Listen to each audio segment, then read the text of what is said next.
So yeah, we move on. FireFlux. Oh, Evos will win game 1, right? Yeah. They have the Louis. You know what? Louis still 100% win here, just in case of our casters. You know, we just want to keep you guys up to speed. But will Evos win this one? Because, casters, I'm throwing you to our first best of 3. And we will safely catch. Thank you so much, Lafell, Trex, and Wolf. Back at it at the desk, calling today's ALJ match of the day. It's Evos Glory going up against FireFlux Esports. Lil G, what do you think of this draft? Because both teams actually threw us a few balls from left field, and neither of us expected the Louis to come out right then and there. Well, L to the EO, I think that somebody was going to have to pick up the Loyi. I'm going to be honest with you, I agree with our panelists. This Loyi pick was hanging around for like a little too long. And had to. I mean, I agree with the 100% win rate looking really good so far, considering the plays we've seen so far with the Loyi. Man, it's going to be fire. It's going to be quick. It's going to be fast. There's going to be a lot of feints. It's going to be epic, as the kids say. Now, wondering how they're going to pull off the double vacuum, because Wolf mentioned it, and just hearing about it, not even seeing it just yet, threw a shiver down my spine like goosebumps, you know? Like that old horror storybook that I grew up with. But looking at the lineup that FireFlux Esports has, I don't think they mind, because they're very upfront, they're very in your face. And Apex 47 on this Lolita, oh wait. Oh, Alien, he's fine. Yeah, forces out an early Purify, though. That could be a potential punish later down the line. We'll see whether or not they're going to be able to exploit this advantage, but for the time being, at the very least, they're making sure they have good coverage along the river line. Yep, so far, FireFlux Esports not showing any signs of vulnerability, despite, again, the 100% win rate Lu Yi being in the hands of Clawkun. And look at this, Tianzi getting a little cheeky, crossing the river already. Gut checking Annabelle's like, all right, I know you're a Ling, and early on I know I can take you, so what you gonna do about it? Exactly. And Annabelle very confidently in front of Tianzi's face, knowing that he's got dreams to back him up in case the worst happens. In the meantime, right, where do you think these attacks are going to come from, right? Because I'm expecting Apex 47, he can't be at all places at once, and I was thinking maybe man-to-man defense, but maybe he doesn't necessarily have to do that. Okay, now that we're talking about it, we mentioned the forced Ube. Maybe FireFlux Esports wasn't going to go Ube anyways, you know what I mean? Like, it has been seen through the years, proven through many competitions that they take a good few pages, maybe a chapter or two, from Blacklist International. So they're not ashamed to put that out on display, and looking at the way that they're playing still with the Lolita, they want to be everywhere at the same time. They want to be very together. Now, Turtle started up already. TNZ and the rest of FireFlux Esports on the scene first. Very low retribution range. Oh, catches in mid-air, allowing TNT to get the first turtle of the game. Apex can flicker, but he knows he's not going to hit anybody. That Numenon Blast is dangerous. A good start for FireFlux Esports, and now stealing away and taxing the camps from Evos Glory's side of the map. See? So isn't that what we're talking about? Just how ready FireFlux Esports is, despite not being anywhere close to Ube range. Just the way that they're in sync. And you mentioned this earlier, how they played for like years now and they never change. These are teams that are the strongest. I don't know if it was, we've been together the past few days so often. I don't know if it was you said it or someone had breakfast with it, but yo, it's these teams that have, oh no, it was, I think it was Louise who told this to me. Yeah. I saw him at breakfast and says, yo, FireFlux are so strong. They've been together for so long. Oh, the purple buff! Was it stolen? It's hard to see with so many people. They're getting sucked up together. Apex with the shield that saves their lives, making sure that there wasn't a punish, but luckily at the end of it all, Annabelle walks away with his purple buff. Does he? No, he doesn't. Oh, he doesn't! It was TNT who gets it! He stole it. Oh no! Does he get punished off of this as well? Wait. What? Is that a visual bug? Could be. I swear. I'm not colorblind, right? Sometimes, you know, he doesn't have the purple orb. Yeah. Wait. Let's check it out again. Let's check it out right here. We're going to get clear confirmation. He gets the small camp. He technically gets the implosion in, presses the retribution. I wonder if he got it in. There you go. See, sometimes you see he does. Okay. No. Tianzi is the one who got it. Tianzi's the one who got it. The one that we're seeing is the new war cry. But here we go. Sunshine is already blasted down. His dreams is the next to fall. He quickly flickers away. Can't do much for Brands at this point of time. That death is going to cost them a lot. An entire wave, gold plating, and his battle spell. All right, this is still up to schedule for FireFlux Esports. And again, bittersweet. as well for Evos Glory. They're a very late game-centric lineup. They committed all of their farm and EXP for the mid-game, the late-game power spike. They have a Moskov and a Ling. But we haven't really talked about the dinosaur in the room, right? The XP lane Barats. I think we've only seen it one other time in all of MSC group stage so far. I think it was Mielo who played it yesterday from Cloud9. What do you think about this? Fluffy hasn't really joined many fights. Yeah, I think at this point in time, I think Fluffy may have made a mistake in the earlier stages of the game, because when you are this Barats, you do generally want to clear these waves fast. But let's first see whether Annabelle gets his purple buff one more time. This is a really important objective for FireFlux Esports to deny. Oh, the implosion. Oh, wow! The Numenor Blast as well. Finally, Fluffy in the middle of that fight flickers backwards to ensure that Apex 47 is kicked underneath the turret. Annabelle, he's still jumping around. Oh, Brads, can he find the steal? Finds it, gets Apex 47 and Fluffy in dreams. In the middle of all three is Rosa, is able to peel them off. With Alien in the mix, they're all so low. Somebody has to go down, and Sunshine finds one. Can they get the second with the help of Alien? No. That's going to be a 3-for-1 trade in favor of FireFlux Esports. Very expensive purple buff for Annabelle. And I could have sworn Fluffy was going to make you eat your words, Gideon. But no, underneath the firepower of Rosa and Sunshine combined, we barely just left the laning stage, but look at this core duo from FireFlux Esports. They are just in your face, ready to go. And they're keeping themselves safe, relatively speaking, because look at Rosa at half health.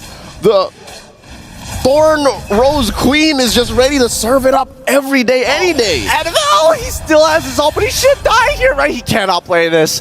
Oh, man. And he still loses his purple buff. He misses the timer.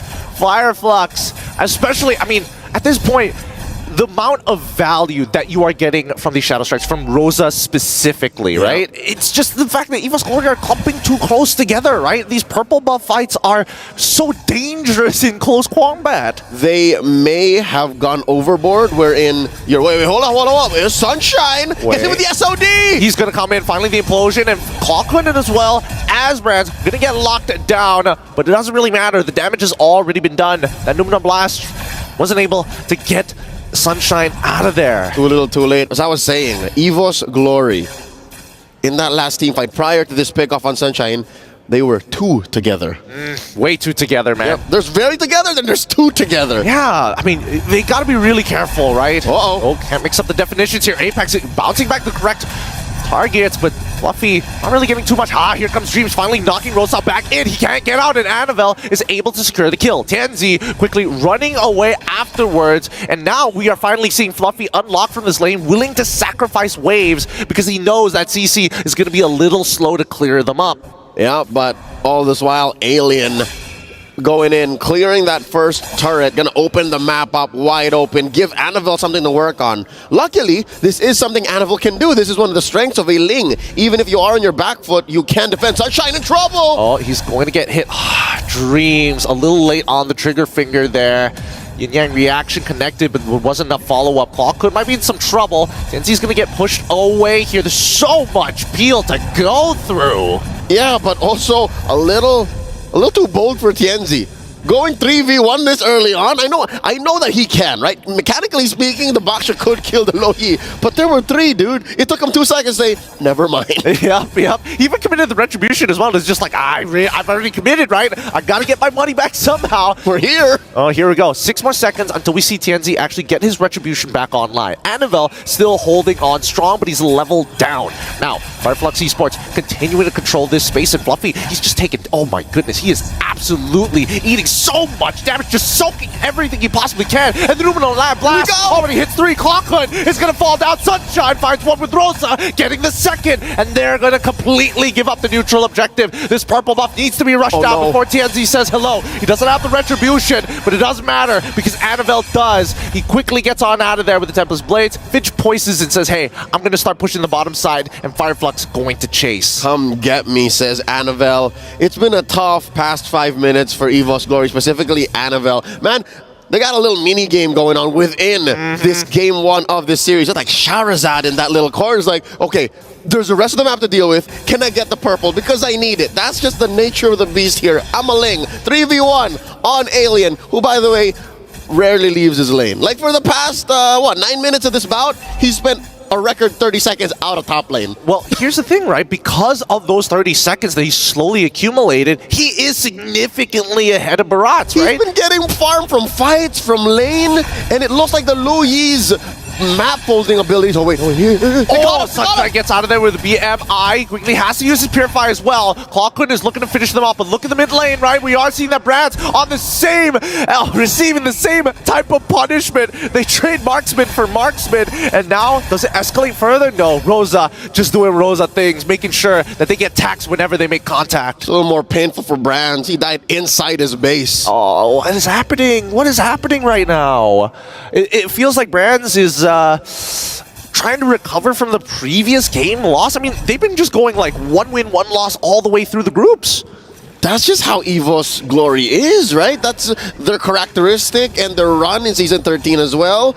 But they don't have a whole season to do this. Now they're going in! Genzi, he's going to get pushed in towards the purple buff pit, but they're just going to give it away. It's not worth fighting for. Wait, Annabelle, he still has the Blade Tempest to get on out of there, but the Numeral Blast does connect, but not enough. Cancelled very early on by Fluffy. That's a buff worth fighting for. Annabelle, did he get it? No, he didn't! Oh, no! It's not even worth fighting for It's anymore. tough! Oh, wait! He spits him back into the wall against Apex 47, and now the full team is going to start scaling down to get the space. Implosion looks good, but it doesn't matter because the damage is even better for FireFlux Esports. Ooh. Alien ends up going down as he tries to zone out the back line, but Annabelle is able to trade back too. So at the end of it, it's going to be a 2-for-1 trade in favor of Evos Glory. It's a fadeaway Hawk to a 360. Oh man, he's just spitting on that thing. I did not know that mechanically that was possible because, again, in the past 2 years, you rarely see a Barat with a flicker. You usually see a Barat with a retribution. So seeing him go, Detna's welcome, flicker back, throw you into a wall that previously wasn't there from the previous angle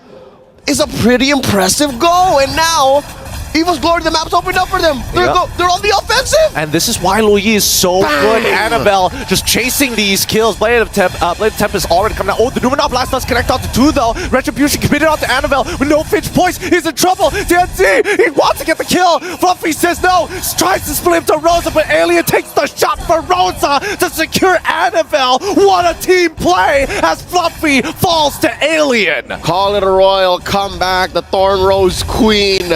Just as quickly as they were on the defense, FireFlux Esports are now in the Lord Pit. The first Lord. Can you believe it? This is the first Lord of this game. Get in. It's almost 12 minutes in. It's 12 minutes in. We've already got 19 kills and all I... Wait, hold on. No, don't do it. Don't take it. Please. Don't. Oh, okay, they don't take it. But as of right now, we have learned that FireFlux Esports, man, Rosa, the Thorn Queen, she has a tight grip on this game and taxes Evos Glory every single time they try to mess with her garden. A brutal Monarch, 6-1-4, get in. 6-1-4. Dude, do the math.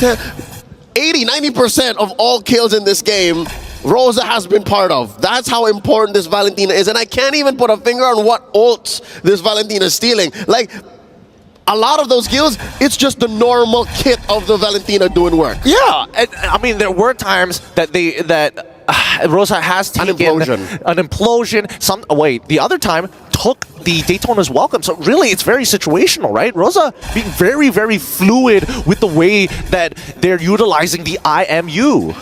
They are they. I mean, the whole team. There's a lot of ways you can use it. Now another fight down bottom. Gets spit back into the wall here once again. Taking it slow, but it looks like Tanzi, he knows he's out of commission at this point of time. Pops the Tortoise Poissons, prays that the rest of this team can get 2 inhibitors at this point of time. Tanzi, he's not going down. He's not dead. Finally, he dies. Dreams flickers in with the implosion. The Purifies going to completely deny him his engage. Annabelle looking to trade back. With nature already popped out, but oh my god. Apex says no. Keeps him in his place as the Lord is cracking down on that crystal. Hawken is trying his best to get as many yin-yang reactions as possible. Moving on blast. It's 2, but that's an instant purify back from Evos Glory. This wave is actually working against FireFlux Esports, extending the range, extending the damage, and Clockwood looking to find anybody caught slacking. That bulwark ain't nothing, man. Up front is where the projectiles get stopped, but with the missile expert, it's underneath your feet. Apex 47 got swept off from under. That is straight up dirty. Another deadness welcome coming in, throwing him into the wall. Alien's in trouble. Can he survive? At least some of you goes down here. He's No. fine. He's okay. Everybody seems to be getting away, right? It feels like Evos Glory almost purposefully lets them get a little low to see if FireFlux Esports overextends to send a hand. I mean, they're almost 7k down. That's the best thing you can do, is try to wait for your opponent to make an error and punish them.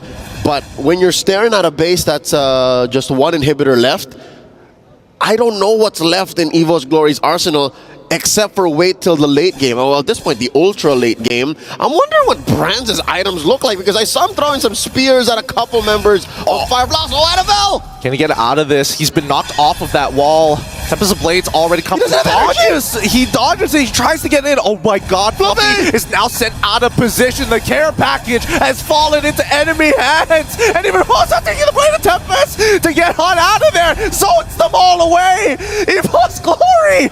Oh no. He's so fluffy, he died! The Lord spawned! I don't know if they want to take it or wait for this huge wave up top! They're going to try and end this. They're going to try it right here. The inhibitor is going to break. They're going to need a tank as much as they can. Rosa into the blazing duet from Sunshine. Absolutely annihilates the backline. It's over here. Evos Glory crumble under the pressure. FireFlux Esports are together. They are one. They folded that boy in half. Dreams is down, and so is the base.